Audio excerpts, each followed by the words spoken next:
হেই WhatsApp friends, কেমন আছেন? আশা করি ভালো আছেন। আপনাদের টেক কলেজ ইউটিউব চ্যানেলে আমি আজকের দিন সবসময় জন্য নতুন নতুন ভিডিও পেতে সাবস্ক্রাইব করুন। বন্ধুরা, আজকে কথা হলো Realme C11। এই Realme C11 আমাদের ইন্ডিয়াতে কিন্তু লঞ্চ হয়ে গেছে। এই Realme C11 আপনার কি নেওয়ার যোগ্য হবে এই ফোনটি?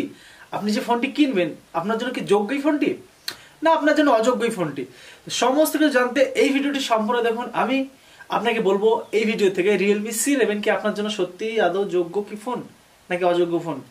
প্রথমত কথা হচ্ছে, এই ফোনটি কালকে যখন 22শে জুলাই কিন্তু ফোনটি সোল্ড হয়েছে, তখন রিয়েলমি তারা যেটা দাবি করছে তারা টুইট করে জানিয়েছে 2 মিনিটে তারা 1.5 লক্ষ ফোন সোল্ড করে দিয়েছে। ইন্ডিয়াতে 2 মিনিটে 1.5 লক্ষ ফোন লঞ্চ সোল্ড করেছে। এখন অনেকেই 2 মিনিটে 1.5 লক্ষ ফোন কিনে নিয়েছে।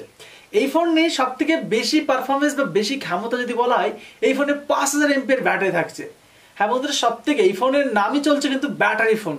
অলরেডি রিয়েলমি টুইট করে এটা জানিয়ে দিয়েছে this battery phone is 2 minute 1.5 লক্ষ ফোন সলভ করে দিয়েছে। যাই হোক, এখন কথা হচ্ছে এই ফোনের শুধু ব্যাটারি দিকে কি কাজ হবে? হ্যাঁ বন্ধুরা, এই ফোনের ব্যাটারি দিয়ে কাজ হবে, কারণ এই ফোনের যে ব্যাটারি আপনার 3 দিন মোটামুটি চার্জ চলে যাবে, এমন একটা ফ্যাসিলিটি। 3 দিন চার্জ কেন চলে যাবে? কারণ এই ফোনের চার্জই তো শুধু ব্যাটারি তো আছে, আর তো কিছুই নেই। এই ফোনে মিডিয়াটেকের হেলিয়া G35 প্রসেসর আছে। মিডিয়াটেকের হেলিয়া G35 প্রসেসর। এই ফোনে আপনি ভাববেন না যে আপনি গেম খেলবেন, PUBG, free fire, everything game কিন্তু খেলবেন, কারণ এই যে 35 প্রসেসর, এটা কিন্তু সব থেকে নর্মাল এবং কম একটা প্রসেসর। এই প্রসেসরে কিভাবে আপনি গেম খেলবেন? এই ফোনটা হাতে নিয়ে গেম অন করার আগে তো গরম হয়ে বাস্ট হয়ে যেতে পারে। বাট আপনি যদি মনে করেন এই ফোনটি আপনার পরিবারে কাউটের জন্য দেখবেন, এই পরিবারে রেখে দেবেন, আপনার লাইক আপনার বাবা মার জন্য বা আপনার ছোট ভাই ব্রাদারের জন্য, জাস্ট ফোন যাওয়া আসা ফোন করা তাদের জন্য, বা একটু ইউটিউব দেখলো, একটু ফেসবুক দেখলো, তাদের জন্য এই ফোনটি বেস্ট, ঠিক আছে তাদের জন্য। বাট আপনি যদি একটু হাই কোয়ালিটি, একটু মনোরঞ্জন নিতে চান, তাহলে কিন্তু এই ফোনটি না। এই ফোনে 5000 এমপির ব্যাটারি এবং আরো যেগুলো আছে স্পেসিফিক, সেগুলো আমরা Realme C11 এর স্পেসিফিক যেটা আছে 6.5 ইঞ্চি ডিসপ্লে, 6.5 ইঞ্চি ডিসপ্লে, এবং এই ফোনে 720x1680 রেজুলেশন ভিডিও দেখতে পারবেন।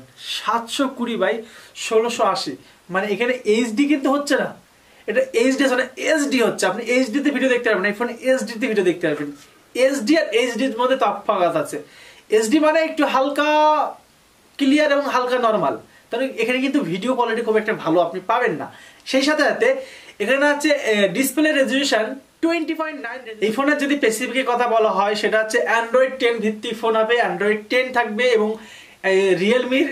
রিয়েলমি ইউআই যেটা থাকছে, রিয়েলমি ইউআই 2.0 থাকতে পারে, বা 1.6 থাকবে, 2.0 থাকবে। রিয়েলমি যে ইউআইটা নতুন বের করছে সেটা থাকছে, এবং এই ফোনে 31.9 ঘন্টা ভয়েস কলের কথা বলতে পারবেন। মানে আপনি 39 ঘন্টা একটানা ফোনে কথা বলতে পারবেন। আগে বলেছি আপনাকে 3 দিন চার্জ চলে যাবে, আর একটানাকে 39 ঘন্টা কথা বলবেন। আর 39 ঘন্টা কথা বলতে গেলে ম্যাক্সিমাম 3 থেকে 5 দিন টাইম লাগতে পারে। বাট আমি 3 দিন টাইম দিয়েছি, 3 দিনের মধ্যে আপনি ফুরিয়ে ফেলবেন, ফেসবুকে এটা ঘটে।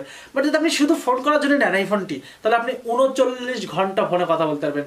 তো এখানে কিন্তু খুবই একটা ব্যাটারির জন্য দারুণ পারফরমেন্স। যারা শুধু সারাদিন ফোন করে বা ফোন করার জন্য পার্সোনাল একটি ফোন দরকার, তার জন্য এই ফোনে নিতে পারেন। বাট আপনি যদি অন্য কিছু ভেবে থাকেন, তাহলে আপনার জন্য এই ফোনটি নয়।